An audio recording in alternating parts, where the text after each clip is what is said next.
Assalamualaikum warahmatullahi wabarakatuh. Waalaikumsalam. Waalaikumsalam warahmatullahi wabarakatuh. Baik, karena seluruh peserta Kemprodetik pada sore hari ini mungkin sudah join semua, diberitahukan kepada seluruh peserta untuk dapat mengaktifkan atau menghidupkan kameranya terlebih dahulu.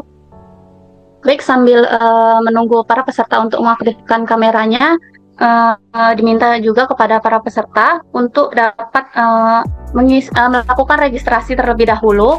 Link registrasinya terdapat di kolom pesan. Baik, diberitahukan kembali kepada seluruh peserta Kemprodetik pada sore hari ini untuk dapat mengisi link registrasi yang berada di kolom pesan.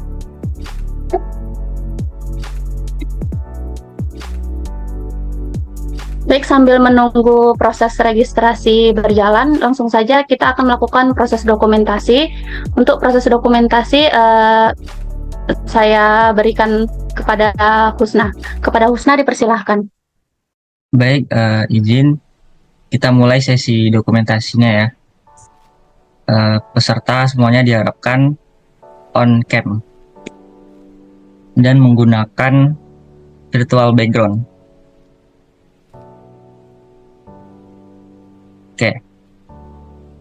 Oke, baik.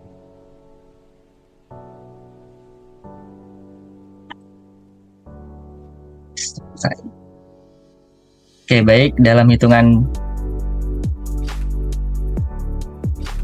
3, 2, 1.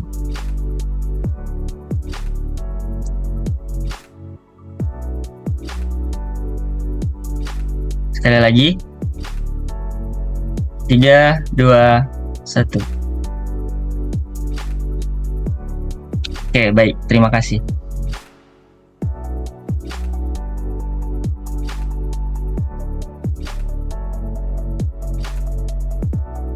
Oke, karena proses dokumentasi telah selesai, langsung saja kita mulai acaranya.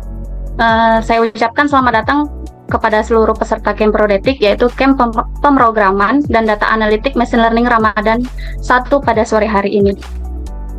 Yang pertama, yang terhormat yaitu Ketua Pajak Riset Data Teknologi, yaitu Bapak Mustaqim STMkom, dan seluruh dosen pembimbing di Pajak Riset Data Teknologi. Dan mungkin ada juga alumni yang hadir. Selamat datang kepada abang dan kakak. Selanjutnya yaitu saya ucapkan terima kasih kepada Bang Khairil Anwar, Bang Akhiril Anwar yang sudah bersedia untuk menjadi pemateri pada sore hari ini. Sebelum itu, Bang Akhiril Anwar ini merupakan anggota Predatek dari program studi Sistem Informasi angkatan 2021 dan merupakan lulusan terbaik dari Bangkit Academy Learning Path Machine Learning. Langsung saja kepada Bang Akhiril Anwar, dipersilakan waktu dan tempatnya. 1, 2, 3. Udah kedengaran belum Gina suaranya? Halo. Sudah, Bang. Oke. Bismillahirrahmanirrahim. Assalamualaikum warahmatullahi wabarakatuh. Waalaikumsalam warahmatullahi wabarakatuh.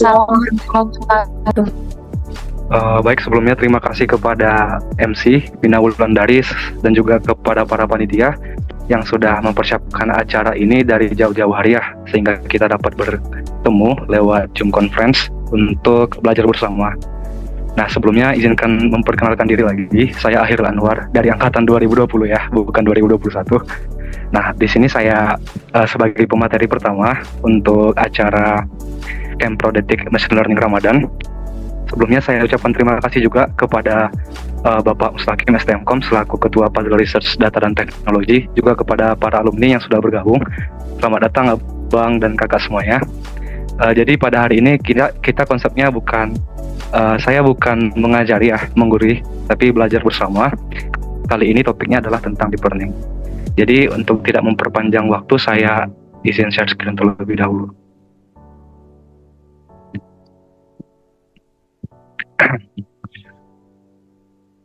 Apa layarnya sudah kelihatan atau belum? Sudah, Bang. Bentar, sebelumnya saya tes suara dulu ya. Suara Ya, videonya Bang. kedengaran atau tidak?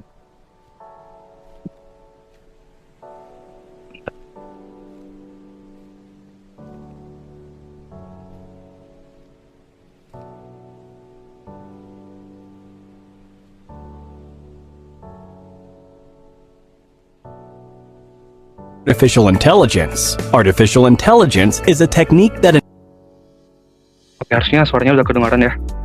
Baik, pada hari ini kita akan belajar bersama tentang Introduction to Deep Learning, Kaggle dan Google Colab Environment. Nah, sebelum itu kita buka dengan menonton video singkat terlebih dahulu. Baik, selamat menonton semuanya. Ever wondered how Google translates an entire web page to a different language in a matter of seconds? Or your phone gallery groups images based on their location? All of this is a product of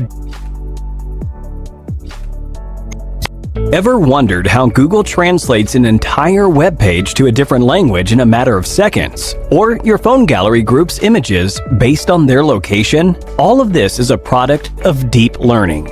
But what exactly is deep learning?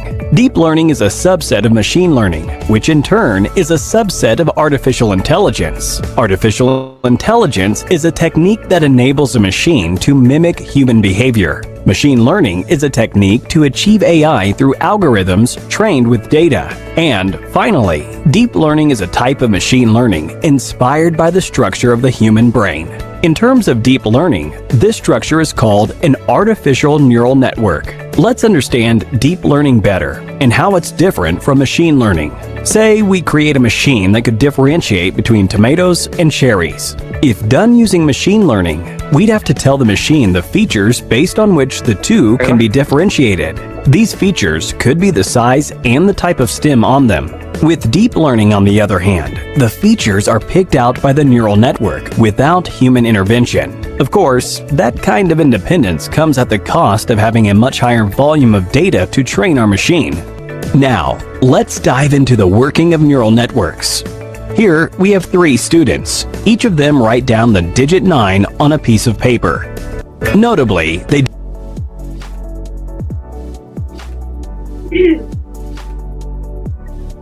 Oke, mungkin itu saja video singkat tentang deep learning. Jadi kalau dari video tersebut kita dapat ambil kesimpulan ya bahwasanya deep learning itu sebenarnya bagian dari machine learning itu sendiri juga.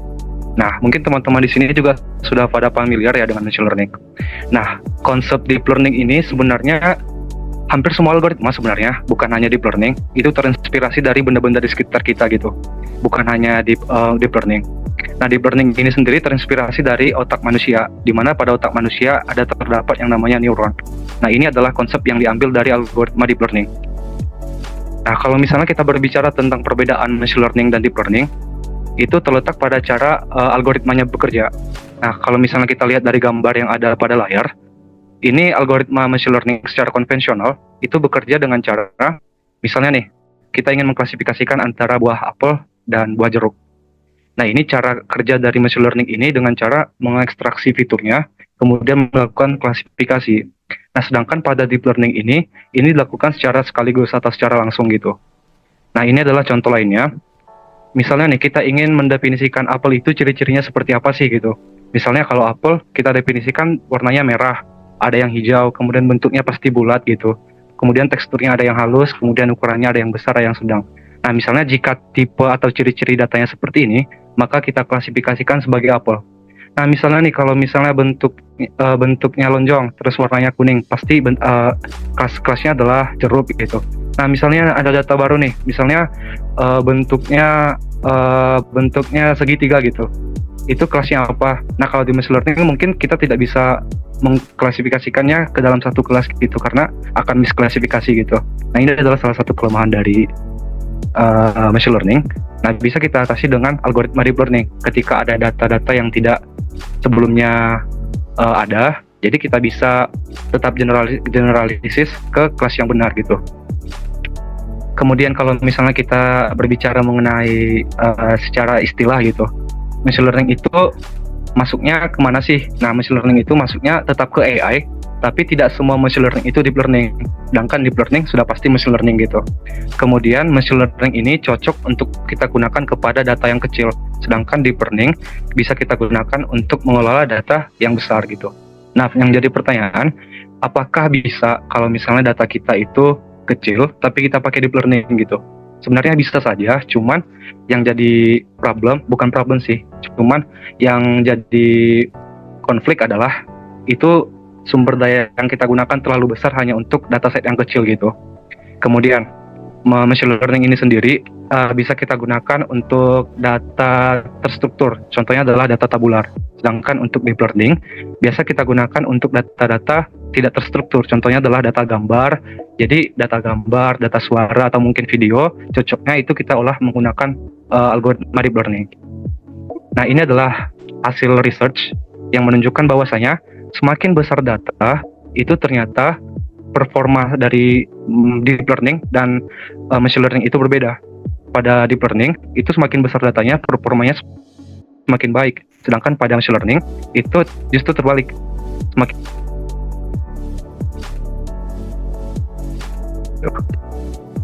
Nah, untuk penerapan dari deep learning mungkin kita udah nggak asing ya.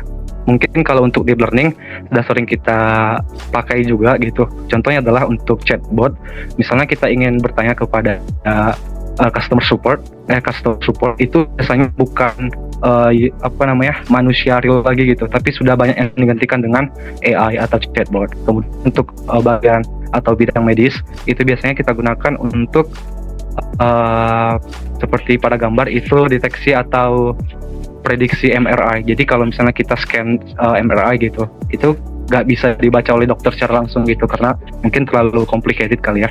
Jadi harus menggunakan teknologi AI untuk membaca diagnosis dari pasien tersebut. Nah, selain itu ada juga self-driving cars yang mungkin di Pekanbaru masih jarang ya kita lihat mobil-mobil yang sudah bisa self-driving gitu. Mungkin itu penerapan dari deep learning dan masih banyak lagi sebenarnya.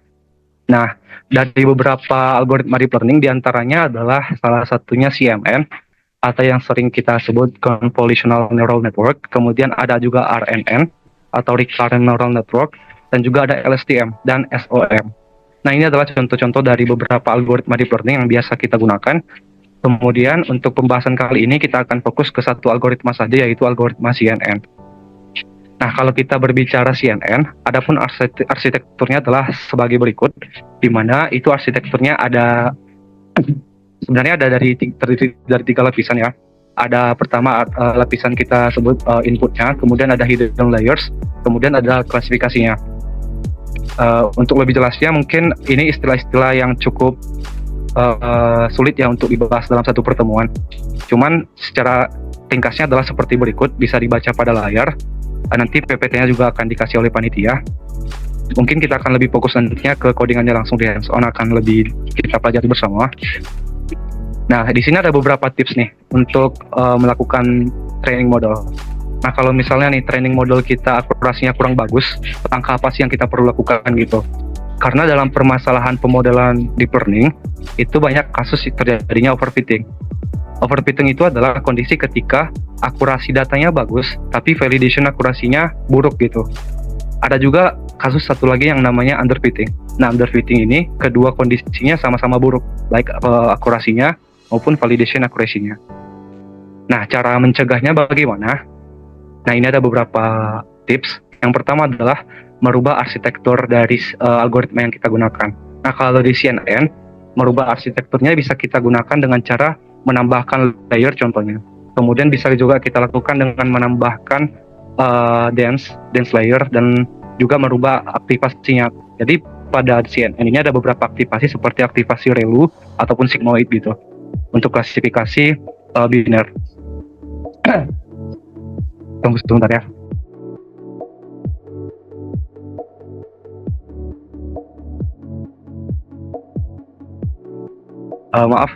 Baik, kita lanjut. Kemudian selain memodifikasi network, kita juga bisa melakukan optimasi dengan menggunakan optimizer.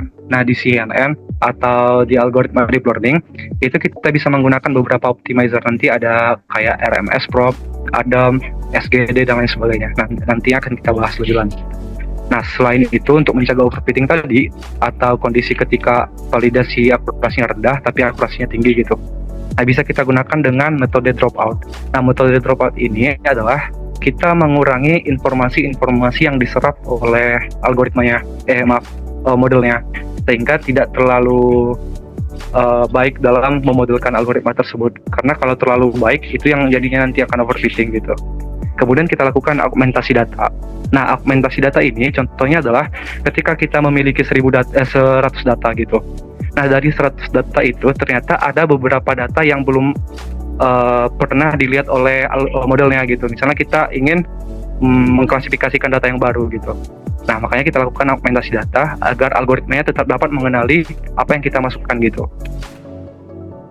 Baik, selanjutnya ini adalah beberapa optimizer yang seperti yang saya jelaskan sebelumnya. Ada GRAD, RMS Prop, ada SGD dan lain sebagainya. Kemudian pada si algoritma deep learning itu bisa kita pakai yang namanya transfer learning. Nah, transfer learning ini sama seperti ketika orang training model nih dengan dataset yang berbeda. Nah, kita pinjam model yang udah dia training untuk kita pakai ke dataset kita gitu. Nah, yang jadi pertanyaan, emangnya bisa walaupun datasetnya berbeda? Nah, sebenarnya bisa, cuman ada beberapa parameter yang harus kita atur lagi. Nanti mungkin di codingannya akan kita tunjuk. Nah, ini adalah beberapa framework yang biasanya kita gunakan untuk melakukan proses training model learning.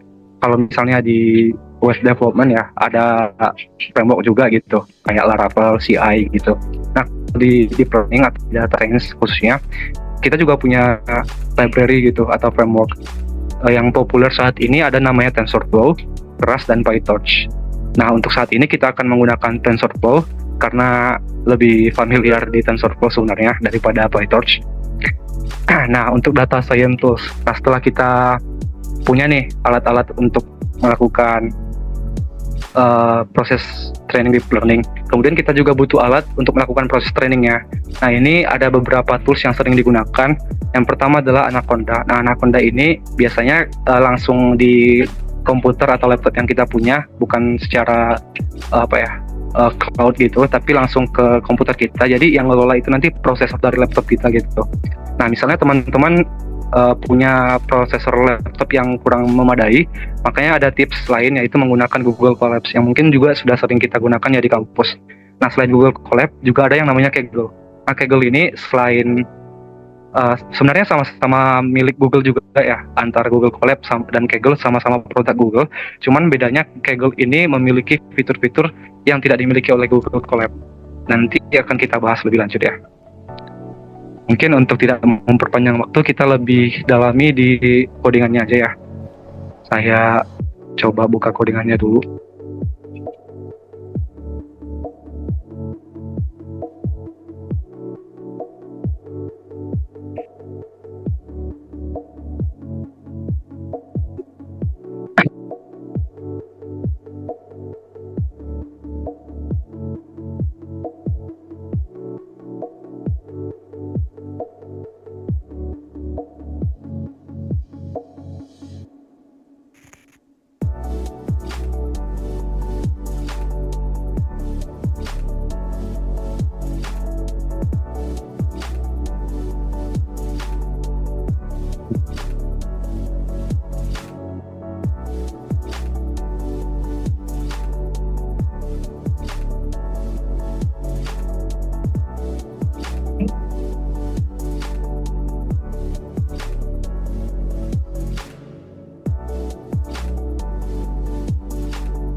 Oh, oke.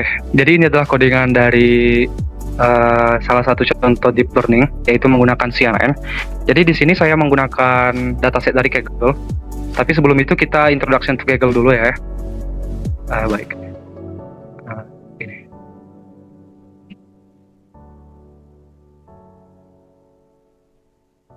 Jadi bagi teman-teman yang belum mengenal Kaggle, jadi Kaggle itu merupakan sebuah platform yang sudah saya jelaskan tadi, milik Google juga. Nah, di sini kita bisa melakukan training model sama seperti Google Colab, namun ada beberapa fitur yang tidak dimiliki oleh Google Colab. Contohnya adalah fitur competition. Jadi bagi teman-teman yang tertarik di bidang data dan ingin mengasah skillnya gitu. Nah, di sini Kaggle menyediakan banyak sekali kompetisi yang diadakan oleh perusahaan-perusahaan yang bergerak di bidang data science tentunya. Nah, di sini kompetisinya tentu saja ada rewardnya ya. Nah, di sini bisa kita lihat rewardnya ada nominal rupiah, nominal dolarnya. Kalau misalnya kita lihat di sini. Jadi kalau misal teman-teman tertarik bisa ikut join kompetisinya. selain ikut berkompetisi, tentu saja kita bisa melihat dataset yang ada di Kaggle. Nah, di Kaggle ini ada banyak sekali dataset publik yang bisa kita gunakan secara gratis tentunya. Nah, selain memakai dataset, kita juga bisa mengupload dataset kita sendiri. Nah, bisa nanti kita atur privasinya sebagai public ataupun private gitu untuk kita sendiri. Nah, selain menyimpan dataset dan melihat dataset orang lain, kemudian di sini juga ada beberapa dokumentasi modal yang bisa kita pelajari. Nah, selain itu juga ada menu discussion. Semisal teman-teman ada problem nih, nah bisa untuk melakukan discussion sama seperti halnya Stack Overflow kalau teman-teman familiar. Jadi kita bisa bertanya di sini, dan sejauh pengalaman saya, orang-orang di komunitas Kaggle ini cukup aktif ya. Jadi saya baru saja ada problem dan bertanya, tidak lama kemudian beberapa 30 menit atau lebih lah, itu langsung udah ada yang respon gitu, memberikan saran dan masukan, dan cukup aktif komunitasnya. Jadi kalau teman-teman ada problem, bagusnya langsung ke discussion aja kalau misal ada problem masalah mengenai data. Kemudian juga ada menu belajar, dan di sini sama seperti halnya course gitu. Di sini juga ada short course gitu, jadi bisa kita pelajari secara gratis. Dan juga ada latihannya nanti. Misalnya nih teman-teman ingin belajar tentang Introduction to Data Visualization. Nah, setelah belajar nanti ada kayak latihannya juga. Jadi nggak cuma belajar monoton baca artikel gitu. Nah, berbeda dengan Google Colab tadi, di sini juga ada fitur untuk membuat notebook. Jadi kita bisa buat notebook seperti Google Colab pada umumnya. Nah, di sini kelebihannya adalah di sini kita diberikan GPU yang lebih banyak space-nya gitu, terutama RAM-nya. Jadi saya sering pakai ini kalau misalnya di Google Colab itu udah melebihi kapasitas untuk waktu trainingnya. Jadi saya menggunakan Kaggle untuk mengantisipasi kalau misal Google Colab-nya nanti udah running time-nya habis gitu. Nah, mungkin itu aja untuk pengenalan dari Kaggle.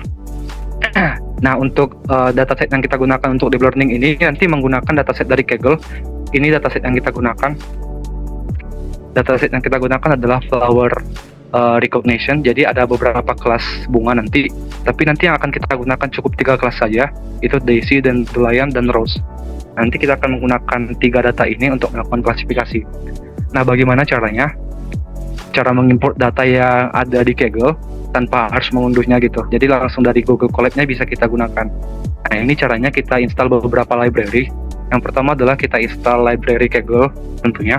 Setelah kita install, kemudian kita buat folder dengan mengetik mkdir Kaggle. Kita buat folder Kaggle-nya.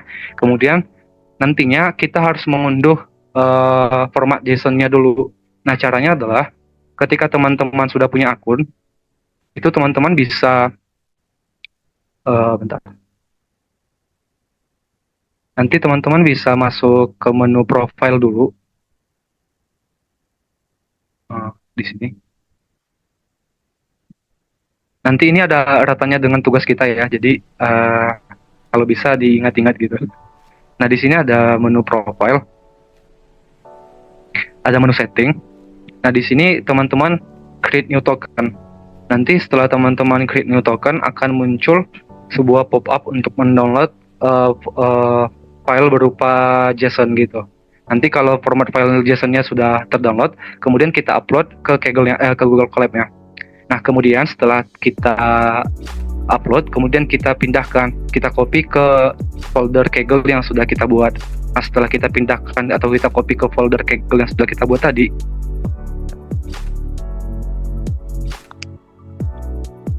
nah kemudian kita unduh datasetnya. Nah, tadi datasetnya adalah dataset bunga ya ini.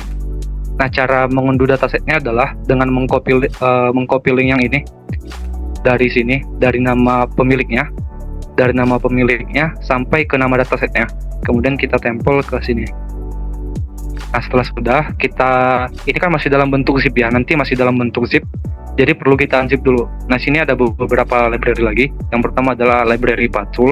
Kemudian kita unzip dengan menggunakan sintaks seperti berikut. Nah, di sini kita menggunakan TensorFlow, sama seperti yang saya sudah jelaskan tadi. Kita menggunakan framework TensorFlow untuk melakukan proses deep learning-nya. Di sini menggunakan versi 2.15. Nah, di sini kita import library yang kita butuhkan seperti NumPy. Nah, di sini scikit-learn juga kita butuhkan dan beberapa library lainnya. Nah, di sini kita definisikan data yang ingin kita pakai. Nah, di sini kita memakai 3 data saja, yaitu Daisy, Dandelion, dan Rose. Nah, setelah kita definisikan seperti ini, kita simpan ke dalam array atau kita simpan ke dalam list gitu. Kemudian di sini kita atur size dari gambarnya. Jadi agar modelnya dapat bekerja, jadi data itu harus kita resize dulu. Jadi semua gambar itu nantinya memiliki ukuran yang sama. Karena dataset yang kita miliki bisa saja nanti ukuran gambarnya nggak sama kan. Jadi kita harus resize ke ukuran 224 pixel. Nah, setelah kita resize, kita definisikan datanya. Kemudian ini adalah salah satu contoh datanya. Misalnya nih ukuran gambarnya seperti ini. Nah, setelah kita resize jadi ukuran 224 kali 224, ukuran gambarnya jadi seperti ini. Nah, ini adalah format yang kita inginkan. Jadi semua gambarnya nanti akan berukuran seperti ini, biar modelnya dapat bekerja. Nah, ini adalah contoh beberapa datasetnya. Nah, di sini kita lakukan beberapa step pre-processing, yaitu yang pertama karena kita hanya punya 3 kelas, jadi di sini kita encoding dulu ke dalam bentuk 3 kelas, yaitu 0, 1, 2 dengan menggunakan sintaks to categorical. Setelah itu kita lakukan pembagian dataset. Nah, di sini menggunakan holdout method dengan perbandingan 80%, 20%. Nah, setelah itu kita menggunakan image data generator. Nah, image data generator ini apa? Jadi ini adalah library yang kita gunakan untuk melakukan augmentasi data. Nah, augmentasi data itu apa? Seperti yang saya jelaskan sebelumnya. Jadi untuk memperbanyak variasi dari dataset yang kita miliki.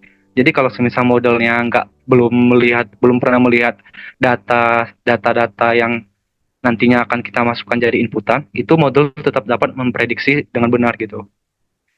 Nah, setelah kita lakukan augmentasi data, kemudian kita lihat beberapa contoh hasil dari augmentasi data yang kita lakukan.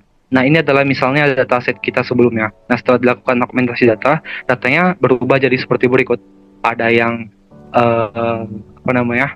ukurannya menjadi lebih ke atas, kemudian ada yang rotasi, ada yang berbalik gitu.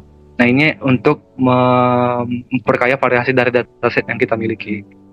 Nah, kemudian kita lakukan pembentukan model. Nah, ini adalah arsitektur model yang kita gunakan. Nah, di sini kita menggunakan transfer learning. Nah, seperti yang saya jelaskan sebelumnya nih. Nah, kita menggunakan transfer learning untuk mengambil model yang sudah di-training ulang terlebih dahulu. Jadi kita bisa memakai model yang sudah di-training oleh orang berjam-jam, tentu saja memiliki akurasi yang bagus ya, untuk kita ambil kemudian kita pakai ke model kita. Dengan cara kita ambil terlebih dahulu model yang akan kita transfer, yaitu di sini menggunakan Inception V3. Jadi Inception V3 ini akan kita gunakan untuk model kita gitu. Nah, di sini kita lakukan fine tuning. Fine tuning itu maksudnya apa? Jadi model yang kita ambil dari punya orang itu kita nonaktifkan gitu, sehingga kita tidak perlu melakukan training dari awal. Nah, misalnya nih kita tidak menggunakan kode ini, yang terjadi apa? Jadi model yang udah orang latih, kita latih ulang lagi gitu. Jadi akan memakan banyak waktu. Namun bisa saja model yang misalnya kita model yang kita matikan ini modelnya lebih bagus akurasinya, tapi tentu saja akan memakan lebih banyak waktu. Jadi di sini kita coba untuk matikan saja untuk menghemat dan mengefisiensi waktu. Kemudian arsitektur berikutnya di sini kita lakukan flatten. Jadi flatten ini tujuannya adalah untuk menyesuaikan model dengan jumlah kelas yang kita miliki. Nah, setelah itu kita gunakan metode dropout. Nah, metode dropout ini tujuannya tadi untuk mengurangi yang namanya overfitting. Jadi untuk mencegah overfitting tadi kita menggunakan metode dropout. Nah, di sini layer terakhirnya adalah sesuai dengan jumlah kelas yang kita miliki. Karena jumlah kelas yang kita miliki adalah 3, maka layer dense-nya adalah sebanyak 3. Nanti tugas teman-teman nih, kalau misalnya sudah selesai kelas MLR Ramadan ini, nanti coba teman-teman buat data yang kita gunakan itu sebanyak 5. Kan ini saya matikan ya, cuma 3. Nah, ini nanti akan kita pakai semua jadi 5. Nah, nanti kalau misalnya kita pakai 5, berarti teman-teman yang perlu dirubah adalah jumlah layers yang ada di sini, yang semula 3 jadi 5 gitu. Jadi cukup rubah itu dan nanti akan dilakukan eksperimen lainnya sesuai dengan instruksi tugas yang akan dijelaskan setelah ini. Nah, ini adalah model summary dari model yang kita definisikan. Nah, di sini juga adalah optimizer yang kita gunakan tadi. Nah, optimizer ini ada beberapa kayak SGD, Adam, dan lain sebagainya. Nah, ini juga bisa dilakukan eksperimen. Di mana sih optimizer terbaik? Nah, di sini bisa kita ganti. Misalnya jadi Adam gitu. Atau mungkin FMS Prop dan lain sebagainya. Nanti sesuai eksperimen teman-teman dan instruksi tugasnya. Nah, di sini juga bisa kita custom learning rate. Nah, learning rate ini sebenarnya apa? Jadi model dalam mempelajari datanya itu memiliki kecepatan. Jadi kecepatan dia untuk melihat gambar itu bisa kita definisikan di sini. Nah, semakin kecil learning rate-nya, itu maka model semakin lambat dalam mempelajari datanya, tapi semakin kompleks gitu. Jadi kalau misal teman-teman punya data yang besar, itu learning rate-nya kalau bisa jangan terlalu kecil gitu, karena data modelnya itu akan jadi lambat gitu untuk mempelajari. Tapi memang akurasinya bisa jadi lebih bagus kalau misalnya learning rate-nya itu lebih rendah atau lebih kecil.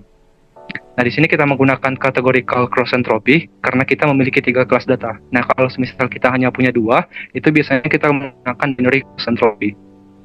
Nah, setelah itu kita lakukan fit model.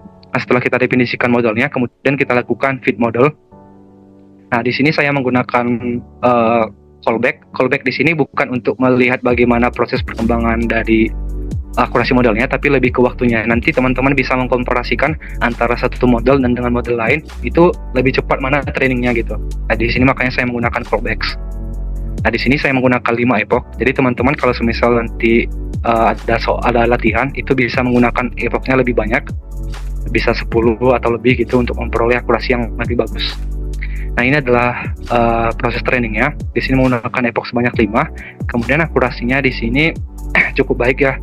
Ini bisa kita sebut modelnya lumayan bagus karena tidak overfitting.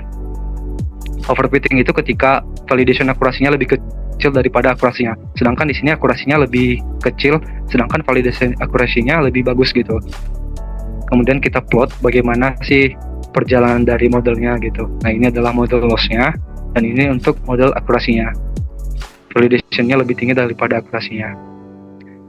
Kemudian ini adalah confusion matrix-nya.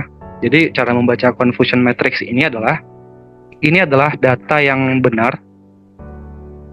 Jadi garis lurus yang ini adalah data benar.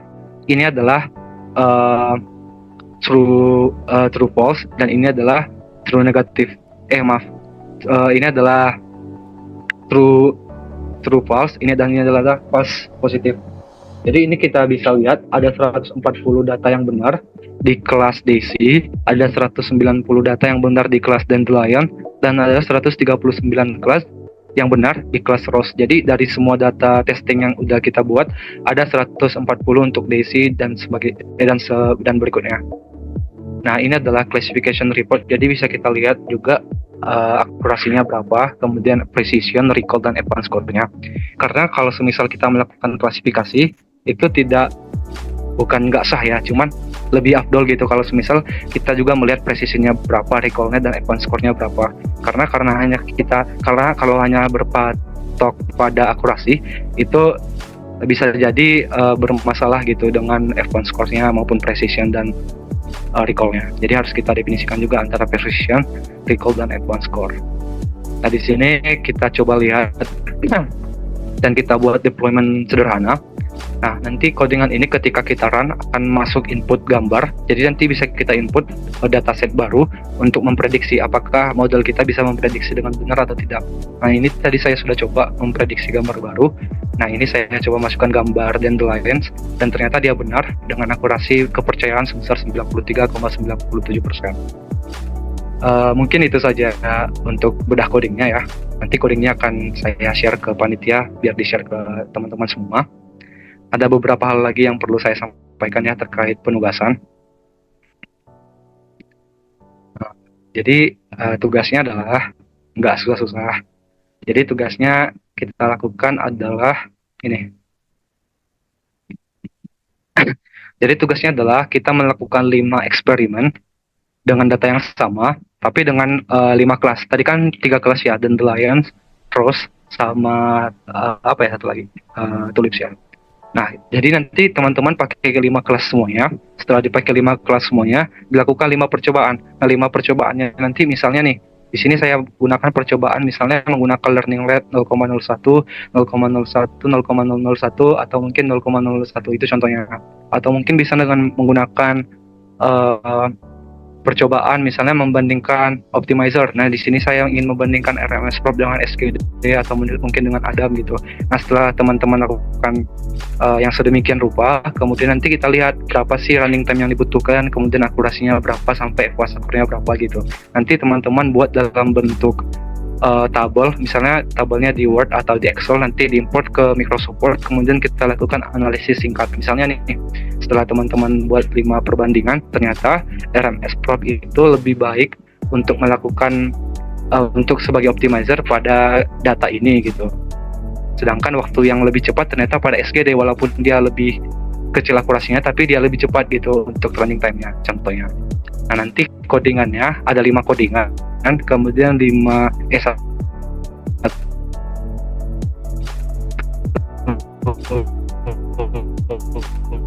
Word untuk sebagian itu saja yang dapat saya jelaskan. Untuk penugasan juga sudah sepertinya sudah saya jelaskan. Jadi teman-teman jika ada nanti akan buka oleh moderator terlebih dahulu. Jadi untuk itu saya tutup dan terima kasih kepada teman-teman yang sudah mendengarkan. Saya kembalikan kepada moderator.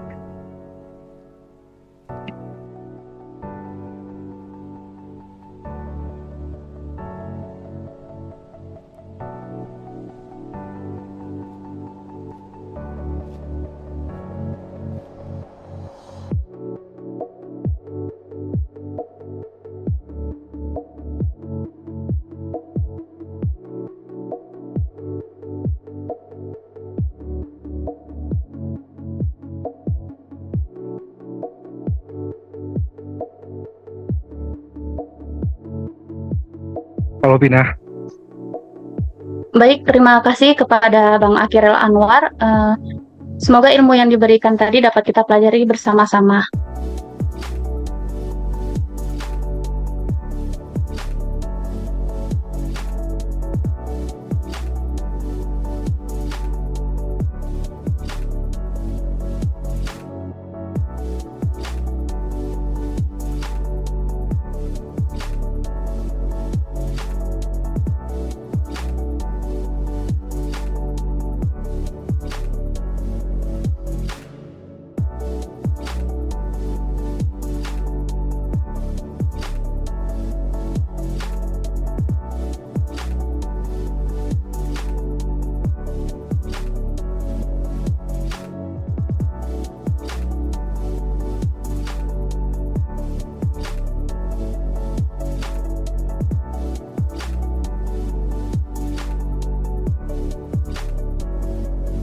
Sepertinya masih di mute tuh Bina.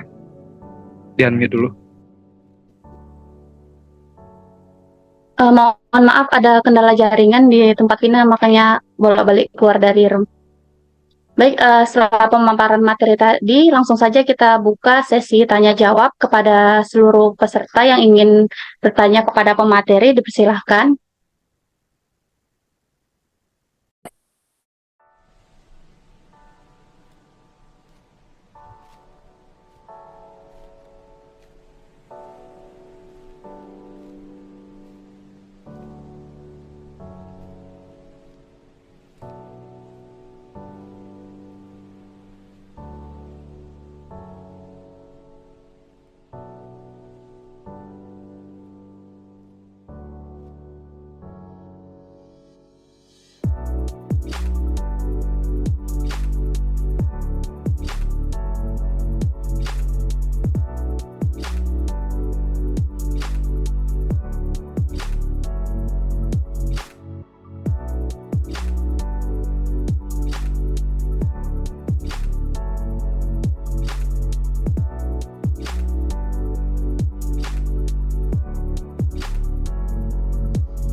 Baik, permisi, dikarenakan Vina jaringannya bermasalah, saya ambil alih. Nah, di sini Bang Akiril ada satu pertanyaan di kolom komentar. pertanyaan dari Raka Sabri. Dia bertanya apakah dapat sertifikat juga dari Kaggle-nya yang Abang jelaskan tadi?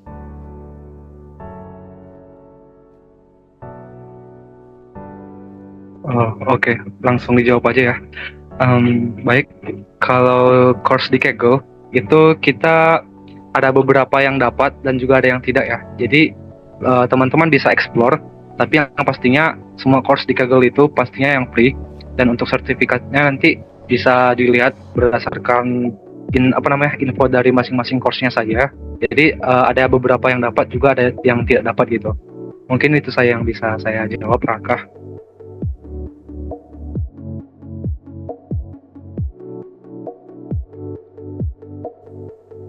Gimana Raka Sabri, apakah pertanyaannya sudah terjawab? Nah, untuk teman-teman yang ingin bertanya, silahkan bisa open mic-nya ataupun bisa chat di kolom komentar ya.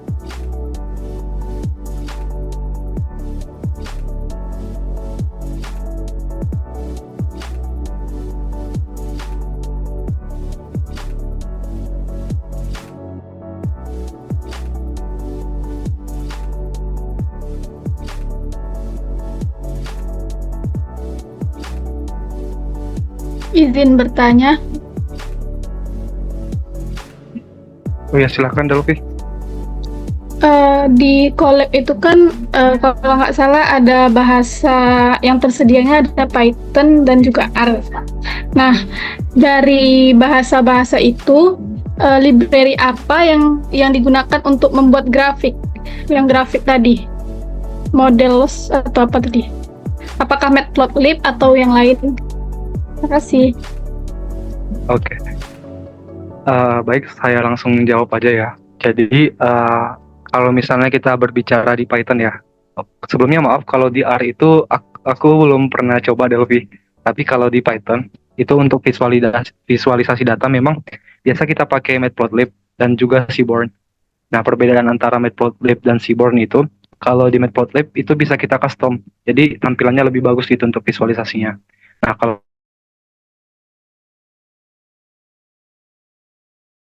di Seaborn itu kita nggak perlu coding atau buat kode yang ribet gitu. Jadi kita bisa langsung import dan langsung kelihatan hasilnya. Berbeda dengan Matplotlib yang harus kita definisi tiap hasil dari visualisasinya. Tapi kalau untuk R sendiri aku belum pernah coba ya, karena belum pernah coba pakai R juga. Itu aja mungkin Delphi.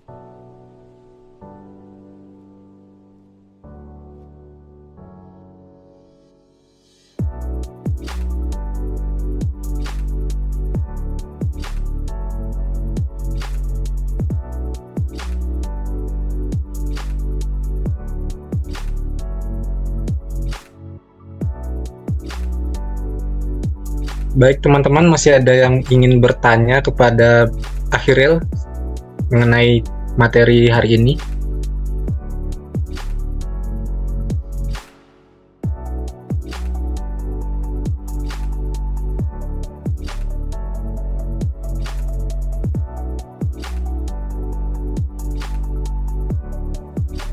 Nah, sambil menunggu adanya pertanyaan lagi, teman-teman bisa mengisi absen kedua yang akan dikirimkan linknya pada chat Zoom-nya ya. Oh iya, sedikit mengingatkan ya teman-teman. Jadi untuk tugasnya nanti itu dikumpulnya di Drive aja ya. Jadi kalau misal teman-teman ada error nanti boleh kontak langsung aja. Nanti buat sesuai instruksinya. Jadi ada 5 eksperimen yang perlu teman-teman lakukan. Cukup itu saja. Jadi bisa menggunakan kode yang sama karena kita juga menggunakan dataset yang sama. Dan untuk calon, di sini ada beberapa calon anggota ya, calon anggota Predatek. Boleh, dan ini diwajibkan ya untuk mengisi tugasnya. Apalagi untuk yang calon.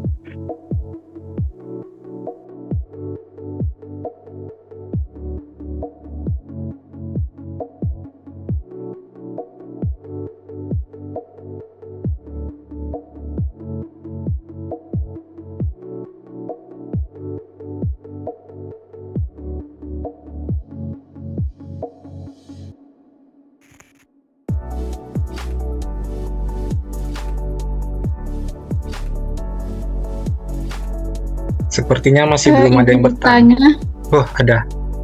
Silakan Delvi. Ini kan tadi pakai Google Colab yang Python ya. Nah, jadi mau tanya, kalau misalnya Python itu lebih mudah atau lebih enak itu digunakannya apakah pakai Google Colab atau tadi juga ada Anaconda atau mungkin bisa pakai VS Code?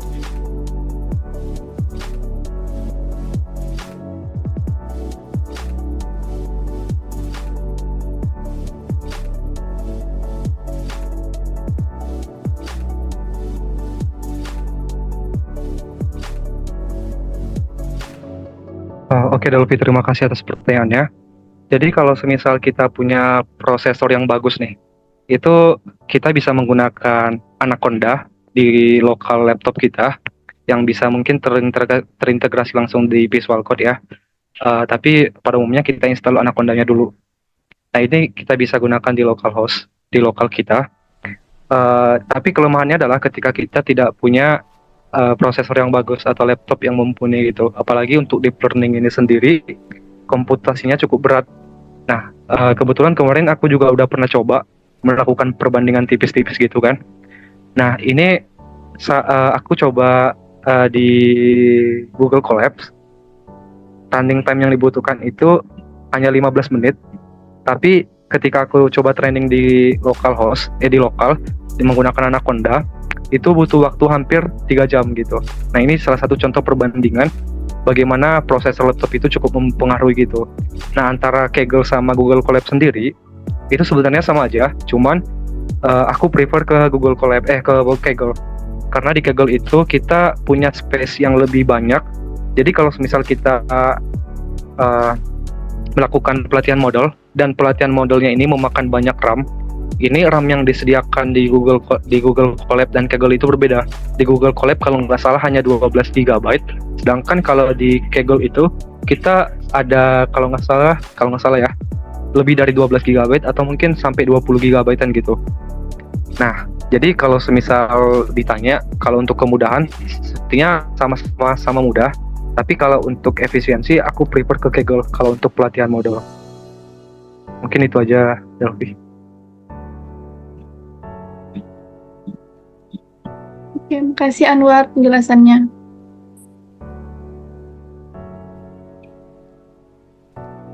Oh iya, untuk tugas dan instruksinya nanti akan dikirim oleh panitia ya. Jadi teman-teman peserta bisa cek di grup nantinya, mulai dari PPT, codingan, dan instruksi untuk tugasnya.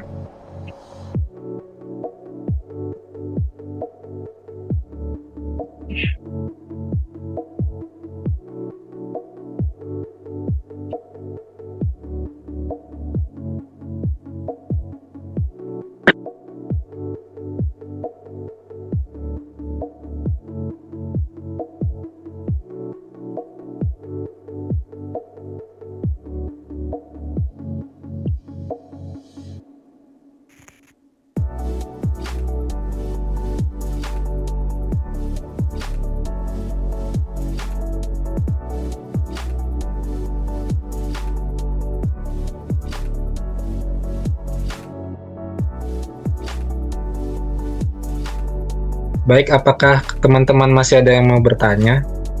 Satu lagi deh, satu. Yang terakhir kali akan dijawab oleh Bang Akhiril. Ayo, satu lagi. Setelah itu kita tutup. Tanya Bang.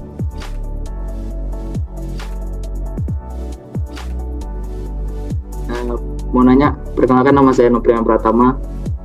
Sebelumnya saya baru belajar Python, tapi menggunakan VS Code Bang. Lebih baik menggunakan untuk belajar Python ini menggunakan VS Code atau menggunakan Google Colab langsung Bang? Itu saja, terima kasih. Oke, Noprian. Jadi langsung jawab aja ya. Antara Visual Code dan Google Colab sebenarnya sama-sama saja. Cuman kalau misalnya teman-teman pengennya yang cepat-cepat gitu, yang apa-apa ada gitu, itu bagusnya pakai Google Colab aja. Karena yang pertama, kalau misalnya kita ngoding di lokal, di komputer kita sendiri, itu library yang kita ingin import nanti, kayak misalnya nih, library TensorFlow, atau mungkin library Crash. Nah, itu harus kita download manual dulu. Kita download manual di laptop kita, sehingga nantinya baru bisa dipakai library-nya gitu. Sedangkan kalau di Google Colab, itu kita nggak perlu download lagi, karena itu sudah tersimpan di cloud mereka sendiri gitu. Jadi tinggal kita import, tinggal dipakai gitu. Sedangkan kalau misalnya kita pakai Visual Studio Code, itu harus kita download manual dulu, kemudian nanti baru dipakai. Dan jika teman-teman memang pengennya itu, misalnya nih, koneksi internet teman-teman lambat, baru misalnya menggunakan Visual Studio Code sebagai solusi alternatif gitu. Karena kalau misalnya teman-teman punya laptop yang kurang bagus juga cukup memberatkan kalau misalnya kita melakukan proses deep learning. Tapi kalau misalnya teman-teman punya laptop yang bagus dan pelatihan modelnya juga cukup kompleks, bisa menggunakan Visual Studio Code lebih disarankan gitu, karena kita nggak punya limit waktu kan. Kalau misalnya di Google Colab itu punya limit, jadi misalnya nih teman-teman butuh waktu 10 jam untuk training modelnya, sedangkan Google Colab hanya menyediakan waktu yang tersisa tinggal 3 jam lagi contohnya.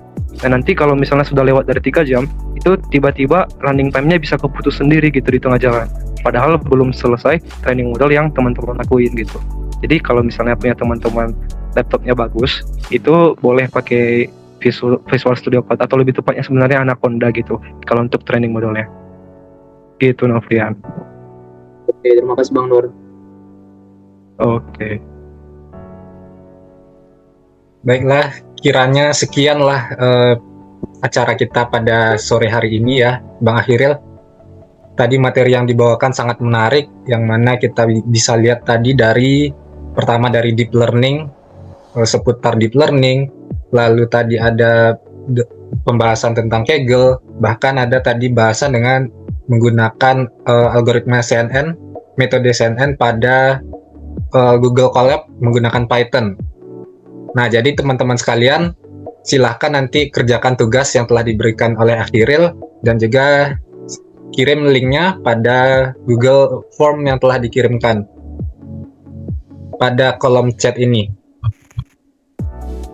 Nah, kemudian teman-teman kalau ada yang masih belum absen, silahkan absen terlebih dahulu sebelum kita mengakhiri kegiatan kita pada sore hari ini.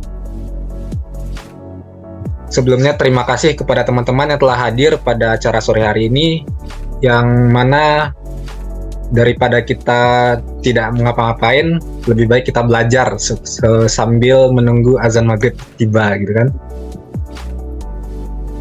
Baiklah, sekian dari saya sebagai moderator yang mana sementara menggantikan Vina tadi.